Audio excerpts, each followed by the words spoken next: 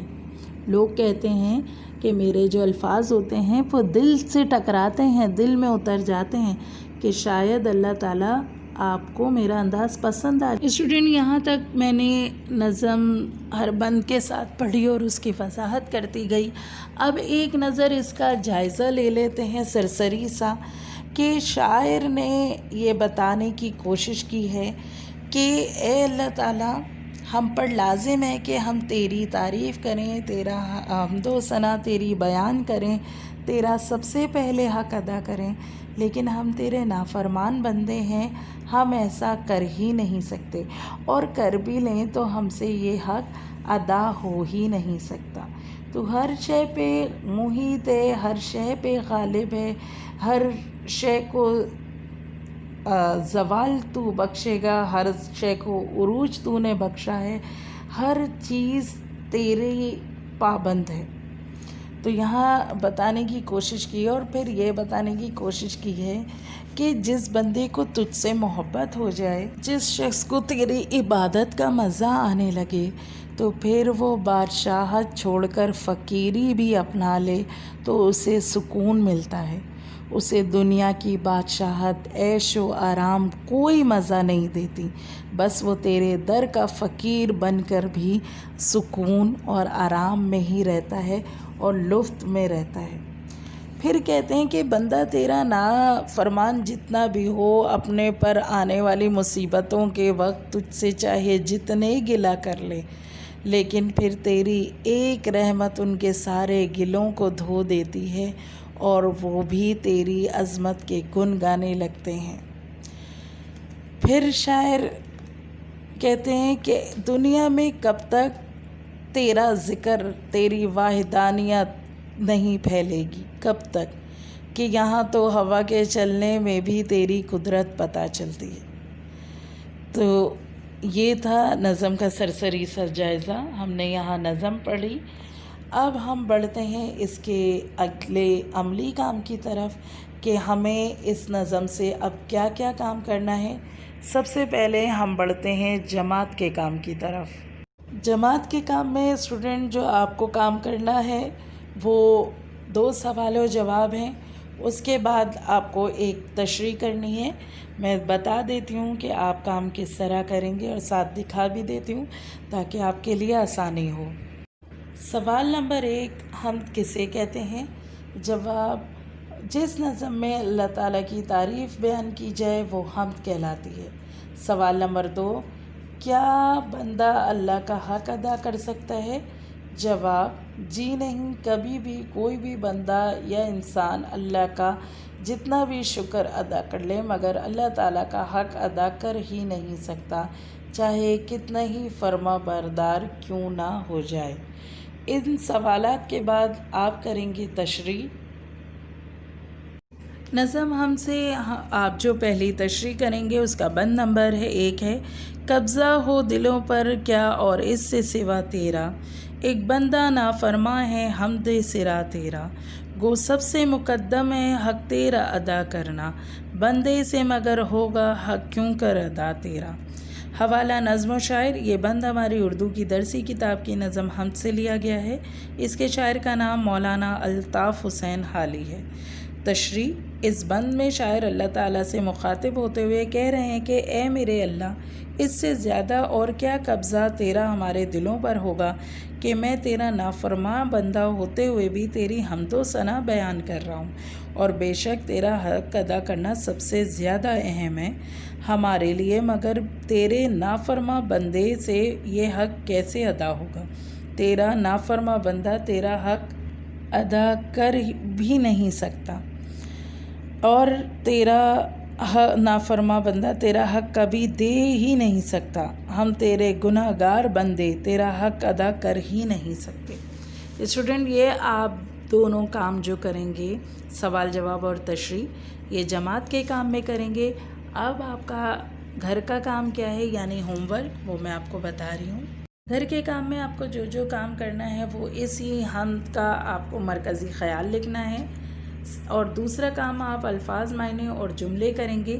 آپ کتاب کا صفحہ نمبر 6 دیکھیں گے، وہاں سوال نمبر 2 ہے، درج ذیل الفاظ کے معنی بتائیے، اور اس الفاظ کے آپ معنی لکھنے کے ساتھ ساتھ انہی الفاظ کے آپ جملے بنائیں گے۔ اس کے بعد آپ کا ایک اور کام ہے، وہ آپ کو مضمون لکھنا ہے، اور مضمون لکھنا ہے کمپیوٹر کے فوائد و نقصانات، یعنی کیا کیا اس کے فائدے ہیں، کیا کیا اس کے نقصانات ہیں، یہ آپ مضمون لکھیں گے۔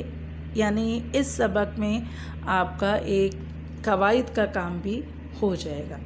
یہ کام آپ تمام ترتیب کے ساتھ کریں گے، بالکل صاف ستھرا کریں گے، اور اس کے ساتھ ساتھ آپ اس کام کو یاد بھی کرتے جائیے گا، تاکہ ہم اپنا کام بھی کرتے جائیں اور امتحانات کی بھی تیاری ہوتی جائے۔ میں آپ کو الفاظ، معنی اور جملے جن کے کرنے ہیں وہ سوال دکھا دیتی ہوں۔ اسٹوڈنٹ، یہ دیکھیں آپ کا صفحہ نمبر 6 پر موجود سوال نمبر 2، الفاظ کے معنی بتائیے۔ مقدم، محرم، نامحرم، جچنا، خلط سلطانی، مگن، محیط، آفاق، ان الفاظ کے آپ معنی لکھیں گے، اور ساتھ ہی ساتھ انہی الفاظ کے آپ جملے بنائیں گے۔ الفاظ کے جملے بنیں گے جو سامنے لکھے ہوئے نظر آ رہے ہیں، معنوں کے جملے نہیں بنائیں گے۔ میں امید کرتی ہوں جو بھی میں نے پڑھائی سمجھائی آپ کے سب سمجھ میں آیا ہوگا، آپ کو واضح ہو گئے ہوں گے اس کے تمام بند، اور وہ کام جو میں آپ کو کروا رہی ہوں گھر کے کام میں، جماعت کے کام میں، واضح طور پر آپ کو سمجھ میں آیا ہوگا۔ مجھے اب اجازت دیں، میری اور آپ کی ملاقات ہماری اگلی کلاس میں ہوگی۔ اپنا بہت بہت خیال رکھیے گا۔ اللہ حافظ۔